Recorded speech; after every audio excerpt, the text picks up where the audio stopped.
Maka saya mengajak ormas-ormas Islam untuk melakukan gerakan besar-besaran. Mulai dari gerakan 411 sampai terjadi 212, kemudian masuklah pilkada di Jakarta. Saudara, dia mau jadi gubernur Jakarta. Presiden dukung dia, saudara. Panglima TNI dukung dia, Kapolri dukung dia, seluruh kementerian dukung dia, saudara. Nggak sampai di situ, seluruh televisi mainstream dukung dia. Konglomerat termasuk 9 naga, semua dukung dia. Di atas kertas nggak mungkin orang ini kalah, saudara. Kita lakukan perlawanan, saudara. Bahkan yang saya ajak bukan orang Jakarta aja, orang Aceh pada turun ke Jakarta, saudara. Semua kita ajak ke Jakarta, ayo kita lawan ini orang, saudara. Bahkan sampai beberapa pimpinan partai, saudara, mengatakan ini nggak mungkin kita bisa menang, mustahil. Udah didukung presiden, didukung semua-muanya, saudara, mana mungkin kita bisa menang. Nah, tapi karena umat bersatu, saudara, dan Nabi mengatakan dalam satu hadisnya, alaikum bil jamaah. Nah, jangan lupa tuh, alaikum bil jamaah, fa inna yadallah ma'al jamaah. Wajib atas kamu bersatu, kerjasama, berjamaah. Kenapa? Karena pertolongan Allah ada pada kebersamaan. Saya rasakan betul itu, saudara. Saat itu, saudara, ini kita sudah di pinggir jurang. Kita bagaikan telur di ujung tanduk, saudara. Akhirnya Anies Baswedan punya partai. Kumpulan Gerakan Rakyat percaya bahwa tujuan utama dibentuknya Negara Kesatuan Republik Indonesia adalah mewujudkan keadilan sosial bagi seluruh rakyat Indonesia. Nah, kalian tahu kan Gerakan Rakyat? Nah, Gerakan Rakyat resmi bertransformasi jadi partai politik dan secara terang benderang menyatakan harapannya bisa mengusung Anies Baswedan untuk Pilpres 2029. Dan jujur ya, ini langkah politik yang menurut gua cukup rasional. Pertanyaannya, kenapa sejak dulu Mas Anies ini nggak membangun rumah politik sendiri ya? Mari kita bahas. Pertama, harus dipahami dulu, gerakan itu penting untuk membangun semangat, tapi partai itu penting untuk membangun kekuasaan yang sah. Relawan bisa bikin dukungan ramai di media sosial, tapi pemilu itu bukan cuma viral. Pemilu itu butuh struktur daerah, kaderisasi, rekrut caleg, pendanaan, saksi TPS, sampai mesin pemenangan yang rapih. Kedua nih, inilah pentingnya partai politik di Indonesia. Partai adalah institusi kaderisasi. Pemimpin itu bukan lahir dari momen, tapi dari proses. Kalau mau Indonesia punya pemimpin yang matang, jalurnya ya harus jelas. Dari bawah, dari daerah, dari kader, baru naik ke nasional. Ketiga, banyak yang lupa partai politik itu nggak bisa mengusung calon sendiri sesukanya. Ada realitas politik yang namanya koalisi, dan itu yang selama ini bikin banyak tokoh terpaksa negosiasi ke sana-sini. Tapi menariknya, setelah putusan MK terkait ambang batas pencalonan presiden, peluang 2029 bisa jauh lebih terbuka. Tapi pesaing utamanya siapa? Menurut saya yang paling terasa ya PKS. Bukan soal warna, tapi karena basis pemilihnya beririsan. Pemilih religius perkotaan, pemilih ideologis, dan pemilih loyal yang selama ini banyak menguatkan Anies. Ya kita sebut aja anak abah. Tapi pertanyaan terakhir nih, menurut kalian, apakah Partai Gerakan Rakyat ini bisa mengantar Anies jadi presiden 2029? Atau mungkin bisa nggak dia punya kursi di DPR? Ya sebenarnya kita bisa belajar lah dari partai-partai kecil yang baru muncul kayak Gelora, PSI, dan lain sebagainya. Sebenarnya bisa aja, tapi syaratnya berat. Lolos verifikasi, punya struktur nasional yang nyata, dan yang paling penting adalah di pemilu legislatif nanti bisa jadi poros dalam koalisi. Kalau selama ini Mas Anies punya dukungan, maka sekarang sedang membangun sesuatu yang lebih penting, institusi politik. Tapi gimana menurut kalian? Kira-kira Gerakan Rakyat ini bisa bertumbuh jauh atau enggak? Berikan pendapatmu dan jangan lupa follow. Pak Anies dicariin sama Pak Menteri noh. Pak Menteri nanya nih, gimana nih? Dari mana Pak Anies dapat datanya gitu? Agar kemudian jangan sampai orang-orang menganggap bahwasannya Pak Anies sedang menyebarkan hoax, DFK, disinformasi, fitnah, dan berujung dengan kebencian. Saya pikir Pak Anies harusnya klarifikasi dan juga menyebarkan data dan hitungan matematisnya. Apa sih yang Pak Anies maksud itu? Deforestasi sudah terjadi sebanyak itu dan itu legal dan juga ada stempelnya. Ya, better Pak Anies segera nyebarin datanya. Ini pertanyaan untuk Pak Anies ya. Ya, diuber-uber menteri kan gak enak juga tuh. Ya, dah gitu aja sih. Anies tuh lagi lucu-lucunya. Katanya dia lagi bikin partai Gerakan Rakyat ya. Begitu, ha? Tapi dia bicara begini ya. Katanya sawit itu bukan hutan. Itu bukan pohon hutan. Iya, memang. Tapi kau lupa. itu sumber penghasilan jutaan rakyat. Saya mau tanya pribadi Mas Anies, berapa banyak jumlah petani sawit? Hah? Berapa banyak orang yang cari untung dari jualan minyak goreng di toko-toko kelontong 1.000-2.000? Dan berapa banyak dari kalian yang mengkonsumsi minyak goreng? Saya mau tanya, hah? Dari sawit, berapa banyak? Mas Anies juga konsumsi kan? Perut maju begitu. Hah? Memang kita harus jaga hutan kita, tapi kita juga harus jaga sawit kita. Beda hutan, beda sawit. Kau nggak pernah bicara itu? Atau kau pura-pura nggak tahu bahwa pemerintah hari ini Prabowo Gibran sudah mengamankan jutaan hektar sawit ilegal dan dikembalikan kepada rakyat? Kau nggak bicara itu di Rakernas kau itu, yang katanya mau buat partai. Memang kalau main-main lidah kata itu gampang, Mas Anies, ya. Tapi kau harus fair, ya. Ketika banjir melanda, rumah yang hancur bukan rumah direksi perusahaan di hilir, tapi rumah rakyat dan petani yang berada di kawasan hutan. Yang hancur para petaninya, rumah nelayannya, rumah buruhnya. Inilah yang kita sebut sebagai ketidakadilan ekologis. Yang merusak dapat untung, tapi yang merusak tidak menanggung beban atas kerusakan. Yang tidak merusak, yang harus menanggung konsekuensi. Partai Gerakan Rakyat. Jadi insya Allah ketika organisasi ini menjadi partai, kekuatannya akan menjadi sangat besar dan kita bisa mencapai target kita untuk menjadikan Pak Anies Rashid Baswedan sebagai Presiden Republik Indonesia tahun 2029. Mengundang Bapak Anies Baswedan sebagai Presiden Republik Indonesia 2029. Gerakan Rakyat jadi partai untuk mengusung Bapak Anies sebagai Presiden 2029. Kami meyakinkan diri Sumatera Barat. Mendorong Bapak Anies Baswedan menjadi Presiden Republik Indonesia. Demikian. Karena kalau Anies menjadi pembina, insya Allah kita bisa mengusung beliau menjadi presiden di 2029. Hurra! Hurra! Ketiga, terakhir adalah naikkan Pak Anies menjadi calon presiden 2029. Ini adalah ketetapan yang sah yang harus kita dukung di tahun 2029. Sepakat! Satu tanda anggota Gerakan Rakyat harus diluncurkan.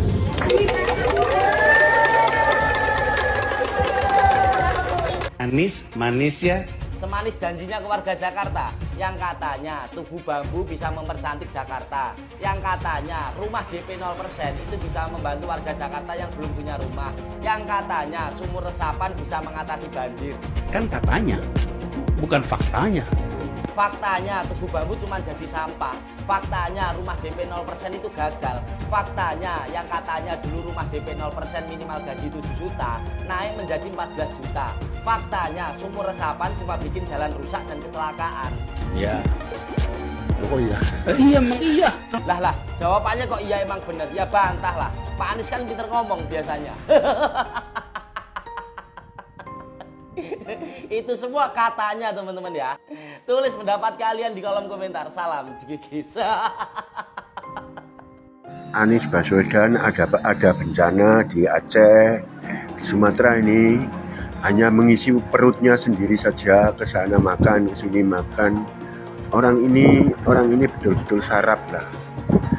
Gibran mendata korban. Anies Baswedan ngisi perutnya saja, ususnya saja yang diisi, nggak ada solusi apa-apa. Ini Anies Baswedan ini hanya sampah dia ini ya. Lihatlah, sana makan, sini makan. Memang sakit jiwa, sudah sakit jiwa Anies Baswedan ini, gila jabatan, merasa orang ini baik, merasa orang ini baik ya. Ada kena bencana kok kesana makan, ngisi perutnya saja ya. Sampah ini, Anies Baswedan ini sampah, orang Fir'aun, pantas orang Fir'aun itu, nggak ada sopan-sopannya. Hei Wicaksono, menurut keyakinan saya, mulut Anda, Panji, sama Pak Anies mirip ya? Salah nada, sorry. Mirip ya? Anies manis ya. Aduh, bahagia banget. Semriwing sekali. Senyumnya Pak Anies. Dipuji sama sahabatnya tuh si Panji. Dari semenjak Pak Anies kalah capres kemarin, ya gagal jadi calon presiden kemarin, baru kali inilah ketawanya lepas sekali. Ya kan, itu pun ketawa karena nontonin sahabatnya si Panji, ya ngejek-ngejek semua lawan-lawannya Pak Anies kemarin. Tapi Bang Panji, sorry banget ya, aku harus jujur. Menurut keyakinan saya, jokes abang kemarin, materi abang kemarin tuh nggak lucu sebenarnya. Tapi kenapa satu ruangan itu pada ketawa? Karena yang nonton abah dan anak-anaknya, makanya satu frekuensi, makanya lucu menurut keyakinan saya loh ya. Bayangin semua pejabat, mantan pejabat disenggol sama si Panji, ya kan? Contohnya Deddy Mulyadi, Ferrel, Raffi Ahmad, Pak Prabowo, Pak Jokowi dan keluarga, Gibran, semua lah pokoknya, ya kan? Tanpa bukti loh, itu hanya cuap-cuap. Tapi satu yang nggak disenggol sama dia siapa? Konco kentalnya. Siapa sohibnya? Ya si Anies, siapa lagi? Padahal banyak loh materi-materi lucu tentang Anies ya, yang bisa dibawa sebenarnya, tapi mungkin nggak enakan kali ya, karena orangnya nonton di situ. Tentang angin nggak ada KTP bisa tuh ya kan. Terus rumah DP 0% yang dulu digaung-gaungkan juga sama jubirnya si Anies. Siapa ya? Si Panji, siapa lagi? Nah, jadi kesimpulannya, menurut keyakinan saya duga kuat, dan sekaligus saya bertanya, mensrea kemarin yang disampaikan Panji, materi-materi Panji itu, apa mungkin Pak Anies yang buat? Mungkin nggak? Coba terus dulu komennya. Terus kalau komen mungkin nggak? Anies manis ya. Manis banget ke Jokowi sampai jadi menteri. Manis banget ke Prabowo saat diusung jadi cagup 2017.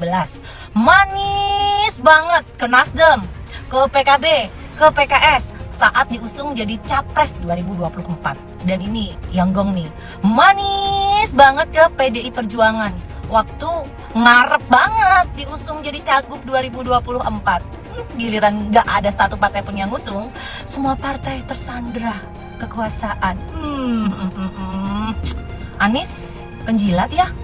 Salah nada. Anies penjilat ya? Coba perhatikan kelakuan si pengangguran berat ini, kawan-kawan. Mas Anies selalu saja mengomentari masalah tanpa solusi. Nyinyir aja kerjanya. Hei, Mas, nyinyir bukan modal jadi presiden. Ya, bukan modal jadi presiden. Saya menjadi kasihan dengan para pendukungnya ini dan Mas Anies juga ya.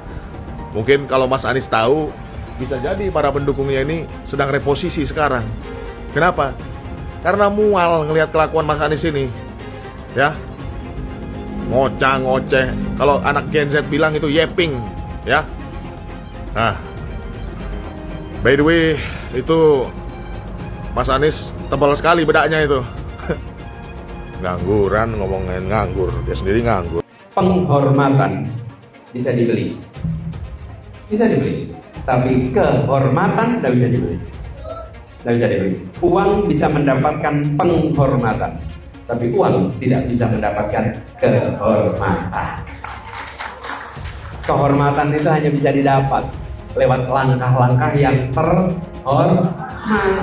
Langkah terhormat. Bapak Ibu pernah ngikutin Piala Dunia Maradona, Bapak Ibu? Maradona pernah masukin bola pakai tangan, Bapak Ibu. Ingat ya? Ingat kan?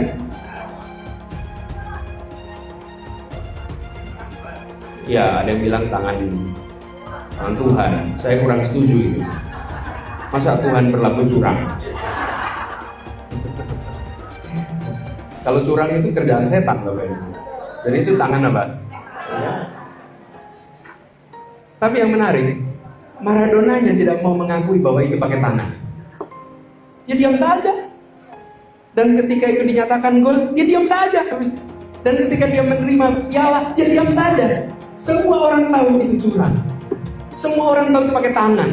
Kalaupun Anda wakil presiden, tidak lagi memenuhi syarat sebagai wakil presiden, maka Anda wajib dimakzulkan. Setuju dimakzulkan? Setuju dimakzulkan? Secara diam-diam ternyata Bapak Anies menyumbangkan dana untuk bencana banjir yang ada di Aceh dan di Sumatera sebanyak 300 triliun.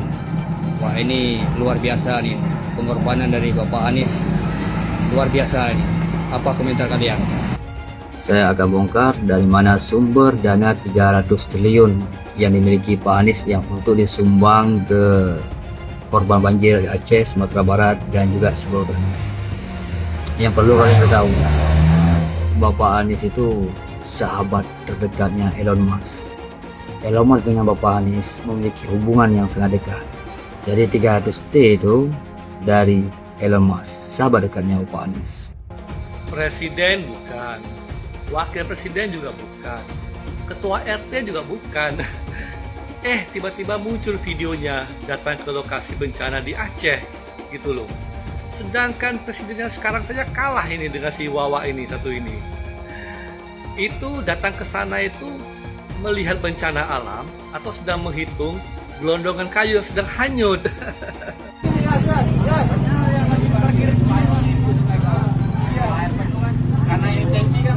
Tanggal 8 Desember hari ini kita bertemu dengan Abah Anies. Si Badu ini suka main ke sungai. Dia main ke sungai. Terus satu ketika dia ingin bikin semua orang di kampungnya jadi ramai. Dia bilang begini, di sungai tidak, dia di sungai kan, terus tahu dia teriak, ada buaya, ada buaya, ada buaya. Apa yang terjadi? Semua orang dengar itu berlarian semuanya ke tepi sungai, mau menyelamatkan Badu kan, karena ada buaya. Semua lari. Ketika sampai ke sana ternyata nggak ada buaya. Badunya ketawa terbahak-bahak. Wah, ketipu ketipu Air yang masuk dari tanggul ini langsung perbatasan antara laut dan daratan, ini daratan tuh. Airnya sederas ini. Ini gimana solusi untuk memperbaiki bolong-bolong dari tanggul ini, guys? Komen di kolom komentar sekarang. Kalau tanggul di Jakarta Utara jebol, banjirnya bisa sampai Monas. Semua berawal dari permukaan air laut di Pantai Mutiara yang sudah lebih tinggi daripada permukaan tanah. Meskipun ada tanggul setinggi sekitar 1 meter, tapi air lautnya kini hampir menyamai tinggi tanggul. Akibatnya warga mulai panik karena ombak sudah mulai tumpah ke jalan. Dulu saat masih menjabat gubernur, Ahok pernah mengingatkan, kalau tanggul itu jebol, pas air laut sedang tinggi ditambah hujan deras, banjir bisa menjalar jauh sampai ke Monas. Inilah sebabnya Jakarta sangat membutuhkan giant seawall, tembok raksasa penahan air laut yang dirancang untuk melindungi kota dari ancaman banjir rob yang makin sering terjadi. Tapi pertanyaannya, kalau kondisinya sudah separah ini, kenapa dulu ada pejabat yang menolak pembangunan giant seawall ya? Banjir akibat rob terpantau. Banjir paling dalam. Untuk arus lalin sudah kita tutup di area Spekta, diputerbalikan untuk kendaraannya. Pak, lihat kelakuan si pengangguran berat ini, kawan-kawan. Perhatikan. Dia nyindir pemerintah, katanya bagi-bagi jabatan karena koneksi, bukan karena kompetensi, bukan karena prestasi. Itu komisaris yang di BUMD Jakarta sekarang, ya? Ada nggak orang titipan kau di situ? Hah? Perlu saya spill namanya?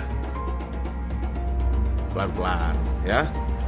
Dulu ketika kau jadi gubernur, orang-orang yang kau tunjuk, orang-orang kau bukan.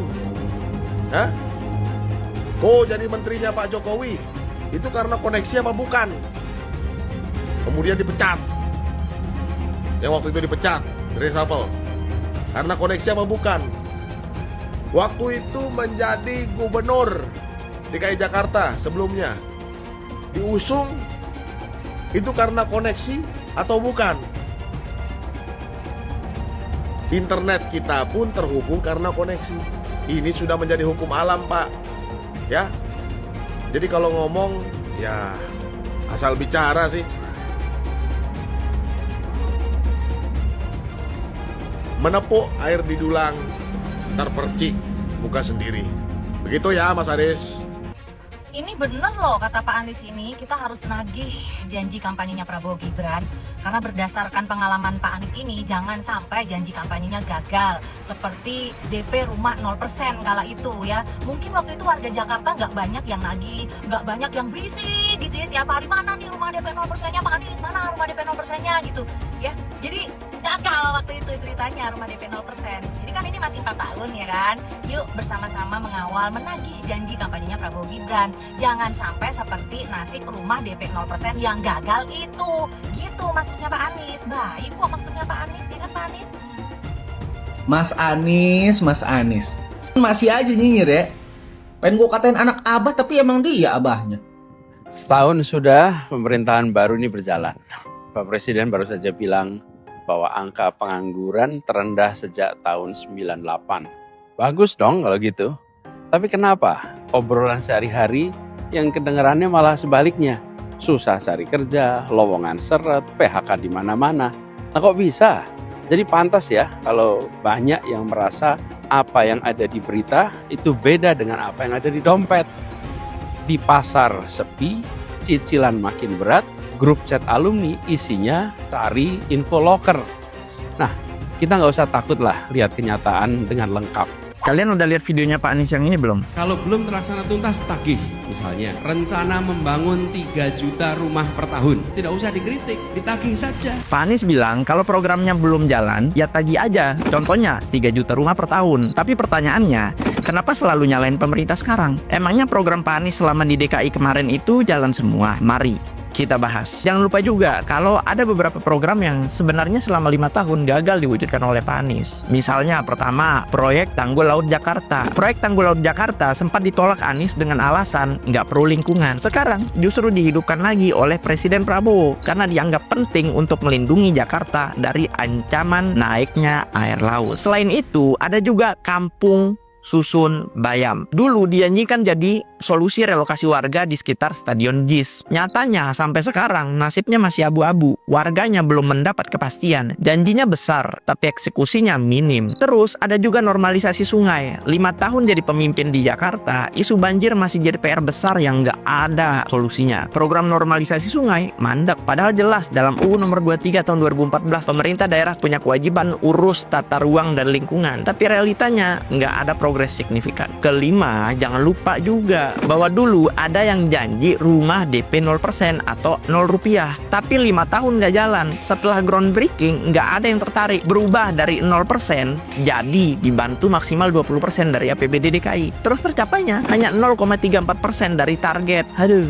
Terakhir, jangan lupa ada yang janji juga tuh waktu itu kalau mau atau akan menghentikan reklamasi. Faktanya, reklamasinya yang sebelumnya izinnya dicabut justru diizinkan atau jalan terus. Singkatnya, gue pengen bilang banyak janji tapi sedikit bukti. Jadi kalau sekarang selalu nyalain pemerintah pusat, publik wajar dong nanya balik, program yang kemarin gimana kabarnya? Udah berhasil belum? Gimana menurut kalian? Jangan lupa follow. Jangan lupa juga ada yang janji bangun manusianya, tapi ternyata bangun hal-hal yang nggak bergerak. Gue heran sama seorang gelandangan politik yang ngomong bahwa ada yang bagi-bagi jabatan gara-gara koneksi. Ayo kita ingat-ingat, kita recall dan lihat rekam jejak yang ada. Di mana di 2017 ada seseorang yang karena punya koneksi, dia itu bisa dipinjemin duit, disokong masa kampanyenya untuk bisa jadi gubernur Jakarta pada saat itu. Nah, ini kalau nggak ada koneksinya, di mana cari duit buat kampanye? Yang mana duitnya itu dipinjemin sampai sekarang nggak dibalikin, ya kan? Nah, itu kalau nggak ada koneksi, di mana cari duit? Nah, ketika nih udah jadi gubernur, ingat nggak sih ada TGUPP yang dimana isinya kurang lebih 50 orang itu adalah semua koneksinya. Berarti kalau ketika dirinya menjabat nggak berlaku, tapi ketika orang lain berlaku. Gini ya, karena orang itu rata-rata memang punya koneksi kepada seorang lainnya atau sekelompok lainnya untuk bisa memudahkan dirinya. Tapi apakah artinya kalau misalnya kita memiliki koneksi kepada orang yang lain, itu artinya kita nggak kompeten? Kalau memang kayak gitu, berarti di 2017 ada orang yang nggak kompeten, tapi karena koneksi bisa jadi gubernur. Itu ya? Benar-benar mungkin. Makanya ketika sekarang nggak punya koneksi, karena koneksinya semua pada ditangkepin, ya kan? Atau karena koneksinya yang dulu yang dikhianati itu sudah pada nggak mau lagi, sekarang ribut koar-koar karena bingung mau cari jabatan, tapi susah. Pak Anies sindir pemerintahan Pak Prabowo, banyak jabatan diberikan karena koneksi bukan kompetensi. Lucunya kalau ngomong soal jabatan karena koneksi, bukankah beliau sendiri juga lahir dari sistem yang sama? Dulu bisa maju sebagai gubernur DKI pun karena koneksi dengan Pak Prabowo, bukan karena tiba-tiba rakyat Jakarta serentak minta beliau maju sebagai gubernur. Tanpa koneksi itu mungkin Pak Anies masih sibuk isi seminar, masih nulis opini, atau ngajar di kampus. Ironis rasanya ketika seorang yang dulu diuntungkan oleh sistem koneksi, kini justru sibuk menyindir sistem yang sama. Koneksi itu bukan aib, semua orang paham, termasuk Pak Anies. Koneksi bukan berarti tidak kompeten, tapi saluran akses menuju kesempatan. Dalam politik, koneksi dan kompetensi bukan dua hal yang saling meniadakan, justru saling melengkapi.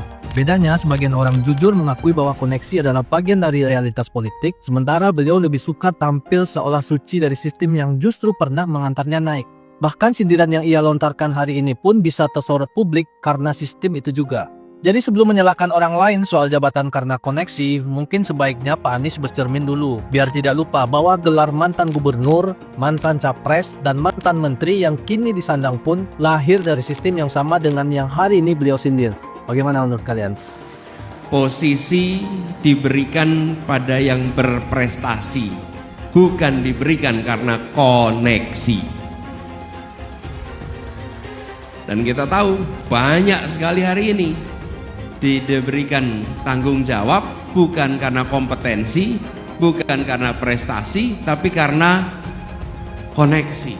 Kapan negeri ini maju kalau tugas-tugas publik diberikan kepada orang-orang yang kompetensinya tidak nyambung, apalagi kompetensinya di bawah standar, diiringi dengan koneksi yang kuat. Akhirnya negara tidak bekerja untuk kepentingan publik, tapi negara bekerja untuk kepentingan koneksi-koneksi yang ada. Masih mending ijazah palsu daripada nasab palsu. Kenapa masih mending ijazah palsu daripada nasab palsu? Kalau ijazah palsu itu cuma tuduhan palsu, tapi kalau nasab keturunan palsu, seluruh rakyat Indonesia kena tipu.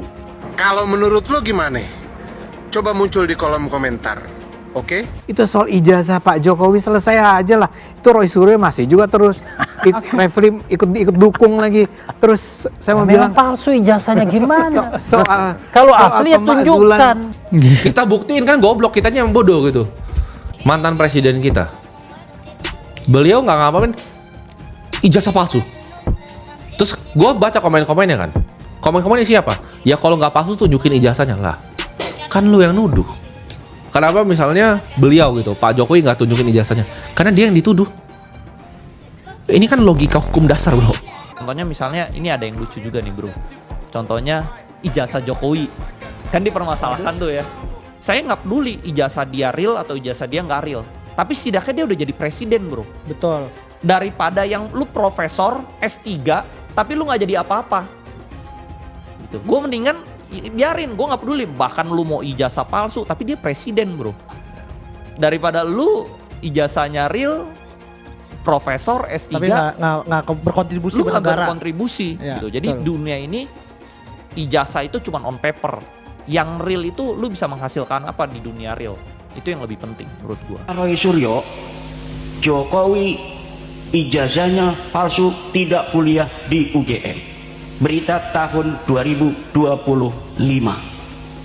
Ada ratusan media online yang nulis begitu, betul?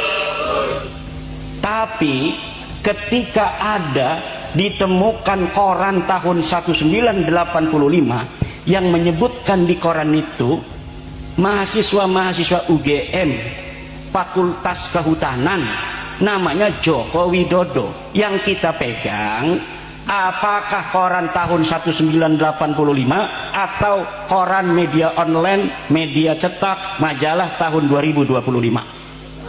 Tahun 1985. Kenapa? Karena kejadiannya TKP-nya itu ada di UGM tahun 1985. Kemarin sejati gitu loh, jangan ditinggalkan Pak, jangan dilupakan. Habib Rizik ini harus diangkat untuk membenahi Indonesia juga.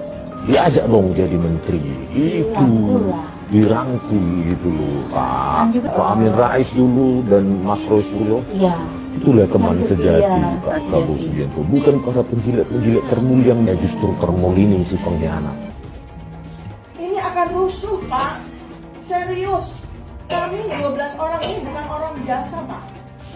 Kami punya bukan punya banyak masa apa-apa, rusuh Pak. Indonesia bener-bener lagi mau diadu domba. Ya jadi belakangan tuh gue baru dapat kabar nih, nggak tahu bener atau enggak ya, kalau Indonesia tuh lagi mau diadu domba antar ras, antar agama kayak gitu loh. Ya jadi ada beberapa info kalau ada beberapa titik-titik di jalanan dan di tol, kalau ada orang-orang disebar untuk ngeprovokasi dengan neriak-neriakin orang Cina kayak Cina. Sampai-sampai ada salah satu orang tua kenalannya gue itu diteriakin Cina sama orang itu, tujuannya apa coba? Dan ini bener-bener udah ngerambat ke area-area di luar dari Jakarta kayak BSD, Tangerang, Bintaro, Gading Serpong dan lain-lain lah ya. Dan parahnya lagi katanya pelakunya tuh bukan warga biasa tapi oknum yang nyamar jadi warga. Nah udah tahu tuh tujuannya apa kan? Ini jujur gue nggak tahu ya fungsinya tuh buat pengalihan isu atau apa, tapi yang jelas ini Indonesia lagi sakit banget. Ingat ya, Cina lah, Jawa lah, Batak lah, apapun itu ras, semuanya itu satu Indonesia. Jadi jangan sampai kita tuh keprovokasi sama orang-orang jahat di luar sana. Jangan sampai kejadian 98 jadinya keulang lagi. Ya udah, stay safe semuanya. Ya, jencak. Perbedaan Ahok dan para pejabat zaman sekarang yang ada di dalam gedung DPR ialah pada saat Pak Ahok di masa dia memimpin sebagai gubernur Jakarta membuat kebijakan dan kebijakannya itu ditolak, maka Pak Ahok akan membuka ruang untuk menerima rakyat atau pihak yang menolak kebijakannya, dan mereka akan duduk musyawarah untuk mufakat atau menampung aspirasi masyarakat sehingga bisa sama-sama menemukan jalan keluarnya. Nah, tapi para wakil rakyat yang ada di dalam gedung DPR sana saat ini, ketika mereka membuat kebijakan yang sangat mencekik rakyat, pajak dinaikin, dan saat rakyat mendemo kebijakan mereka tersebut, yang mereka lakukan adalah mereka lari. Tepuk dada. Luar biasa kalian kinerja DPR. Kalian membuat kebijakan yang sangat menyulitkan rakyat, tapi setelah itu kalian gak mau bertanggung jawab ketika rakyat menuntut keadilan atas kebijakan yang kalian buat. Top kalian. So, lebih hebat mana? Pak Ahok pada masanya memimpin, dia berani menghadapi atau menerima aspirasi rakyat, bernyali untuk itu, atau anggota DPR yang sekarang ketika mereka membuat keputusan dan rakyat menuntut, mendemo mereka lari. Lebih hebat mana? Kayaknya lebih hebat anggota DPR sekarang sih yang joget-joget di dalam gedung DPR sana. Kalian terbaik, joget kalian top abis, top banget. Ada yang mengail di air keruh. Ini demonstrasi, saya ingin anak-anak kita, bro, memahami ini. Kalau toh berhasil merubah sesuatu, ini akan memakan anak-anaknya sendiri. Karena kalau revolusi itu pasti korbannya anak-anaknya sendiri. Dan yang akan nunggangin itu orang yang tidak ikut apa-apa. Ini namanya mengail di air keruh. Sekarang gini, waktu almarhum korban sudah meninggal, kalau yang datang polisi sama Brimob oke lah. Tapi ada orang yang datang, dia apa hubungannya ya? Politisi. Nah, jadi itu saya lihat udah mulai ada yang mau memancing di air keruh. Itu yang pengen lihat. Itu kan kita lihat di TV lu, kok saya lihatnya apa hubungannya ya orang ini? Oh datang. Lah, padahal yang mestinya datang minta maaf kan udah kayak polisi, presiden minta maaf, itu memang harus terpenuhi itu secara moral yes. Tapi kalau datang orang kecil lu apa hubungannya lu? Nah ini kan ada gejala memancing di air keruh, dan itu selalu terjadi di setiap revolusi. Sumpah ini semakin mengerikan ya. Jadi kekacauan yang terjadi di Indonesia ini kan pernah dibahas sama media di Rusia. Jadi ada laporan media yang bilang kalau Indonesia itu sekarang lagi mengalami yang namanya color revolution. Nah kemarin awalnya itu gue kira color revolution ini cuma istilah politik kan, tapi ternyata enggak guys. Ini emang revolusi warna beneran, si warna pink yang sekarang ada di mana-mana. Yang bikin merinding itu si analis geopolitik yang bilang Indonesia sedang mengalami color revolution ini udah dari akhir Agustus kemarin nih bilangnya. udah ada nih akhir Agustus kemarin ya, lewat laporan media Rusia yang namanya Sputnik. Nah di awal Septembernya ternyata beneran tiba-tiba media di Indonesia ini dibanjirin sama warna pink. Dan setelah gue baca-baca lagi ternyata revolusi warna ini udah sering terjadi di banyak negara. Masing-masing negara ini punya perwakilan warnanya masing-masing untuk sebuah gerakan. Dan tujuannya ini semua sama, yaitu menggantikan rezim atau pemimpin yang tidak bisa sejalan dengan Barat. Ya gue sih berharapnya pihak-pihak yang gembar-gembor warna pink ini at least tahulah maksudnya nih apa. Jangan sampai ternyata emang kita nih lagi digerakin secara tidak sadar sama pihak-pihak luar. Gantinya Anies! Gantinya Anies!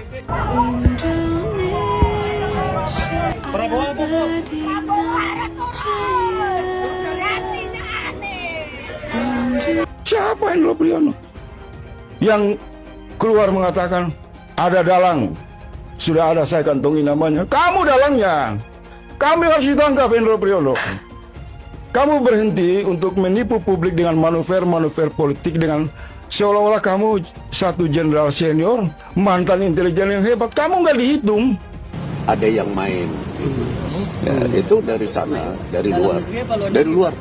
Orang yang dari luar hanya menggerakkan kaki tangan yang ada di dalam. Isinya George Soros. Oke, saya berani katakan di sini, hei orang miskin, hei orang melarat, tidak usah bayar pajak karena pemerintah haram mengambil pajak dari orang-orang miskin dan melarat, saudara. Allah mewajibkan zakat hanya kepada orang kaya. Haram ambil pajak dari rakyat, saudara.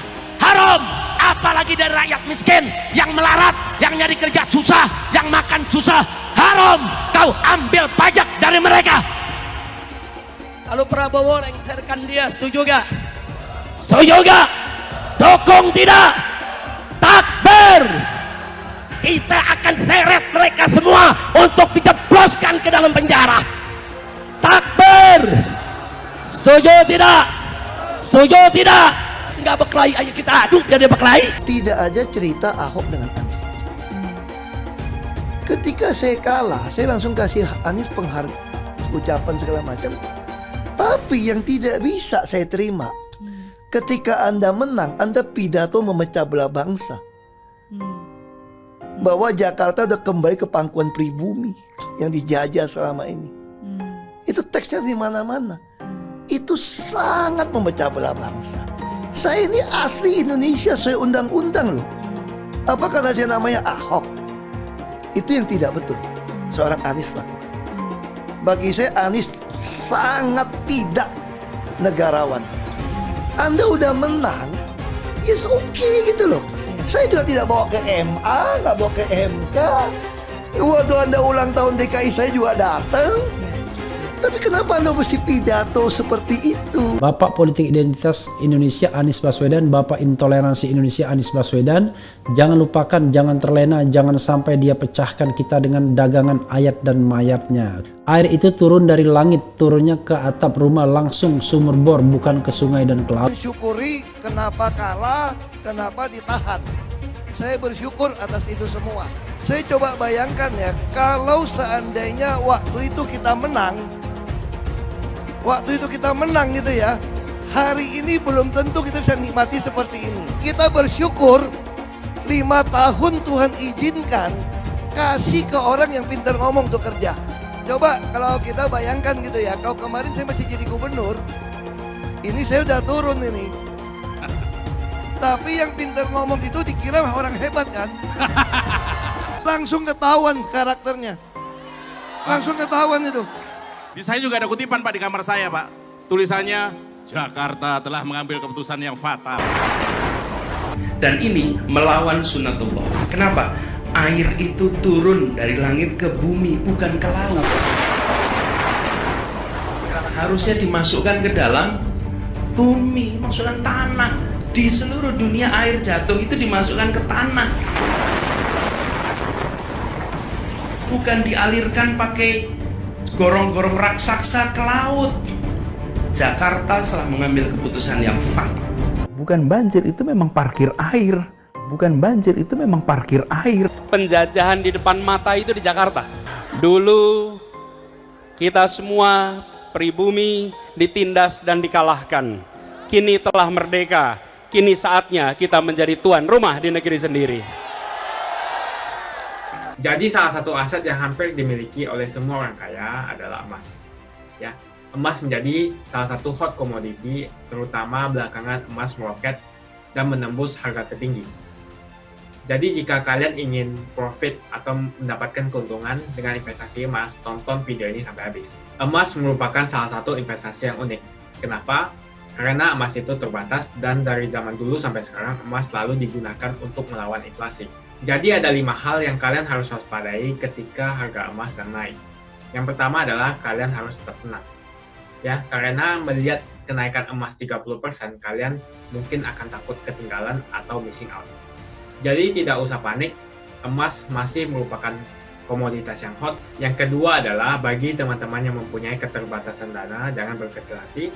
Ya, saya sampaikan kembali bahwa adanya investasi emas berupa digital sangat memudahkan kita untuk berinvestasi emas.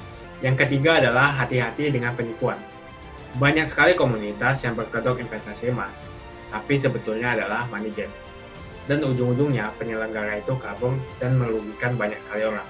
Biasanya ini yang tergiur dengan iming-iming tingkat bagi hasil yang tinggi. Ada 5% per bulan, bahkan lebih. Jadi hati-hati terhadap penawaran yang investasi menjanjikan hasil yang sangat tinggi. Gunakan broker aman dan terregulasi. Yang keempat adalah belilah secukupnya. Alokasikan sebagian dana Anda untuk investasi dan membeli emas. Yang kelima adalah kenali profil resiko teman-teman masing-masing. Apa gunanya? Ya, jadi kita tentukan apa tingkat toleransi kita terhadap risiko. Ya, ada yang konservatif, ada yang moderasi, dan juga yang lebih tinggi adalah agresif. Setelah itu, kalian bisa sesuaikan dengan pemakaian leverage. Investasi emas secara konvensional atau tradisional, kalian membeli emas secara fisik, baik itu batangan atau perhiasan. Jadi sudah saya bahas di video saya sebelumnya bagaimana risiko dan efek kalian tidak sesuai. Misalnya kalian membeli emas atau juga trading forex secara fisik. Ya, kalian harus menelpon, lalu traveling, belum lagi kalian itu ada risiko dirampok. Ya, lalu kalian melakukan deposit di safety box dan sebagainya dan sebagainya. Yang mau saya bahas lebih detail di video ini adalah investasi emas yang modern atau yang dinamakan dengan kontrak emas. Untuk trading emas, kita memerlukan broker karena kita tidak memegang fisik, tapi kita bisa merasakan keuntungan daripada kenaikan di dunia. Dengan investasi emas secara modern ini, kalian tidak perlu menggunakan modal besar dan juga kalian tidak perlu memegang fisik, tapi kalian bisa enjoy atau menikmati peningkatan dari harga emas di dunia. Jadi balik lagi, menurut saya, ya, harga emas akan terus mengalami peningkatan, ya. Jadi pastikan buat kalian yang ingin menikmati peningkatan daripada harga emas di dunia, ya, pastikan kalian bisa melakukan ini semua. Langsung saja registrasi ya. Lalu kalian bisa mulai untuk berinvestasi emas.